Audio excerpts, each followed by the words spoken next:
آج ہمارا موضوع وصیت اور وراثت ہے۔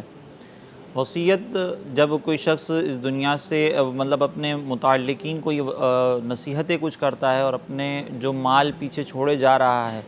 اس کے بارے میں اگر کوئی اپنے متعلقین کو یہ کہے کہ میری وفات کے مال کو اس طریقے سے تقسیم کیا جائے، فلاں فلاں جگہ پر دیا جائے، تو یہ ساری نصیحتیں اور مال سے متعلق جتنے بھی احکامات فوت ہونے والا اپنے متعلقین کو دیتا ہے وہ وصیت کہلاتا ہے۔ ابتدائی اسلام میں یہ وصیت کرنا فرض تھا، لیکن جب شریعت مطہرہ نے باقاعدہ ورثہ کے جتنے حصص ہیں ان کو ذکر کیا، ان کے شیئرز کو بیان کر دیا باقاعدہ، تو اب یہ وصیت کرنا مستحب کے درجے میں آتا ہے۔ وصیت کے متعلق یہ چیز ضرور ذہن میں رکھیے گا کہ اب جب متعلقین کے یا ورثاء کے جب حصص مقرر کر دیے گئے، ان کو بیان کر دیا گیا، تو اب کسی بھی وارث کے حق میں وصیت کرنا اس وقت تک درست نہیں ہوتا جب تک کہ دیگر ورثاء جو بالغ ہیں وہ اجازت دے دیں۔ اگر مثال کے طور پر ورثاء کے اندر کوئی نابالغ بچہ ہے تو اس کی اجازت دینا بھی کافی نہیں ہوگا، اس کے حصے میں وہ وصیت نافذ نہیں ہو سکتی، اور جو بالغ ورثاء ہیں وہ بھی اگر اپنے حصے میں اس وصیت کو نافذ کرنے کی اجازت دیں کسی غیر اور وارث کے لیے تو یہ ہو سکتا ہے، ورنہ ورثاء کی اجازت کے بغیر وہ وصیت جو وارث کے حق میں کی جائے وہ نافذ نہیں ہوگی۔ دوسرا، جو غیر وارث کے حق میں وصیت کی جاتی ہے اس میں بھی پہلے ترتیب یہ ہوگی کہ جو فوت ہونے والا ہے اس کے تجہیز و تکفین پر جتنا خرچہ ہے پہلے وہ ادا کیا جائے گا۔ اس کے بعد جو ہے وہ اگر اس پر کسی کا قرضہ ہے تو پہلے وہ قرضہ ادا کیا جائے گا، اور یہ سب کرنے کے بعد جو مال بچے گا اس کا 1/3 جو ہے اس میں وصیت نافذ ہوگی۔ لہٰذا اگر کسی نے 1/3 سے زیادہ وصیت کی ہے تو وہ 1/3 سے زیادہ وصیت کی جانے والی وصیت کو دیگر ورثاء کی اجازت پر موقوف رکھا جائے گا۔ اگر وہ ورثاء اجازت دیں گے تو یہ 1/3 سے زیادہ کی جانے والی وصیت نافذ ہوگی، ورنہ یہ نافذ نہیں ہوگی۔ دوسری بات یہاں پہ یہ بھی ذہن میں رکھیے گا کہ وصیت کے ساتھ ایک وراثت کا ہمارے یہاں پہ ذکر کیا جاتا ہے کہ وراثت یعنی ورثاء کے وہ حصے جو شریعت کی طرف سے مقرر کیے گئے ہیں۔ اس کی بھی ترتیب یہی ہے کہ سب سے پہلے تجہیز و تکفین کے اخراجات نکالے جائیں گے۔ اگر میت پر کسی کا قرض ہوگا تو پہلے وہ دیا جائے گا، اور 1/3 مال سے جو ہے وہ پہلے وصیت اگر کی ہو تو وہ نافذ کی جائے گی، اور پھر اس کے بعد جو ہے ورثاء کے درمیان حصص تقسیم ہوتے ہیں۔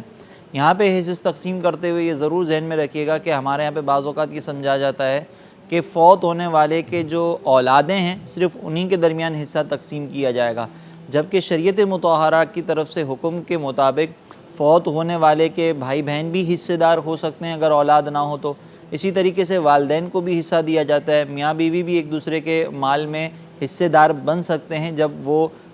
فوت ہونے والا کوئی مال چھوڑ کر جاتا ہے تو اسی لیے اپنے طور پر خالی ایک یہ اندازے کے ساتھ مال تقسیم کر دینا یہ درست نہیں ہے۔ بعض اوقات ایسا ہوتا ہے کہ جن کو شریعت کے احکامات معلوم نہیں ہوتے، گھر کے وہ بڑے جو ہے وہ مال تقسیم کر رہے ہوتے ہیں۔ اچھا، مال وراثت کے اندر جو فوت ہونے والا ہے اس کی ملکیت میں جتنی بھی چیزیں ہوں، چاہے اس کے کپڑے، چاہے اس کی تسبیح، حتیٰ کہ ہمارے علماء نے فرمایا کہ اگر وہ کسی ٹوتھ پک سے خلال کرتا تھا تو وہ بھی وصیت کے وراثت کے اندر شامل ہوگی، وہ بھی ایک وارث دوسرے وارث کی اجازت کے بغیر استعمال نہیں کر سکتا، کیونکہ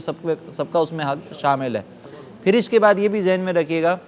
کہ جب وصیت وراثت تقسیم کی جاتی ہے تو بعض اوقات یہ کہا جاتا ہے کہ بھئی ہمیں حصہ نہیں لینا، تو بعض بھائی تو ایسے ہوتے ہیں جو بہنوں کا حصہ لے لیتے ہیں، اور بعض بھائی یہ کہتے ہیں کہ میں تو افورڈ کر لوں گا، میرا حصہ جو ہے وہ بہن کو دے دیا جائے، تو وہ اپنے حصے سے دستبردار ہوتے ہیں۔ تو دستبردار ہونے کی بھی شریعت کی طرف سے اجازت نہیں ہے، اور کسی کا مال کھانے کی بھی اجازت نہیں ہے، یعنی جس کا جو حصہ ہے وہ اس کو ضرور دیا جائے گا اگرچہ وہ نہ لینا چاہتا ہو۔ ہاں، اگر اپنا حصہ لینے کے بعد، اپنی کسٹڈی میں لینے کے بعد اپنی بہن کو دینا چاہے، اپنے بھائی کو دینا چاہے، یا کسی اور وارث کو دینا چاہے تو دے سکتا ہے، یا پھر مصالحت کر لے۔ مصالحت کا طریقہ کار یہ ہوتا ہے کہ کوئی ایک چیز وراثت میں سے لے لی جائے اور بقیہ حصے سے دستبردار ہو جائے، تو یہ بھی ممکن ہے۔ پھر اس کے بعد آخر میں ایک اور چیز یہ ذہن میں رکھیے گا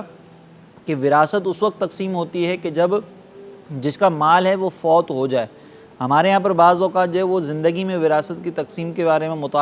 مطالبہ کیا جاتا ہے کہ یہ زندگی میں وراثت تقسیم کر دی جائے، تو زندگی میں جو چیز اپنے ورثاء کے درمیان تقسیم کی جائے گی وہ مال وراثت نہیں ہے، اور زندگی میں تقسیم کرتے وقت حکم یہ ہے کہ جب آپ ورثاء کے درمیان مال کو تقسیم کریں تو اس میں پھر برابری رکھی جائے گی، یعنی اگر بیٹی کو دینا ہے، بیٹے کو دینا ہے، تو پھر زندگی میں اگر دے رہے ہیں تو برابر دیں، بغیر کسی وجہ شرعی کہ کسی ایک وارث کو زیادہ اور ایک وارث کو کم دینا، یہ گناہ لکھا ہے۔ یعنی مثال کے طور پر وجہ شرعی یہ ہے کہ اگر ایک وارث جو ہے وہ دیندار ہے، وہ دین سے زیادہ لگاؤ رکھتا ہے، اس نے اپنے آپ کو دین کے لیے زیادہ وقف کیا ہے، جس کی وجہ سے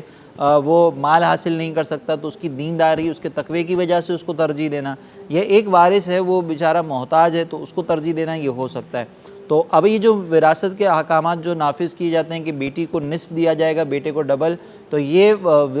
فوت ہونے کے بعد دیا جائے گا، لیکن زندگی میں جو تقسیم ہوگی وہ برابر کی جائے گی، اور زندگی میں تقسیم کرتے وقت ان کی ملکیت میں دینا بھی ضروری ہے، اور جو چیز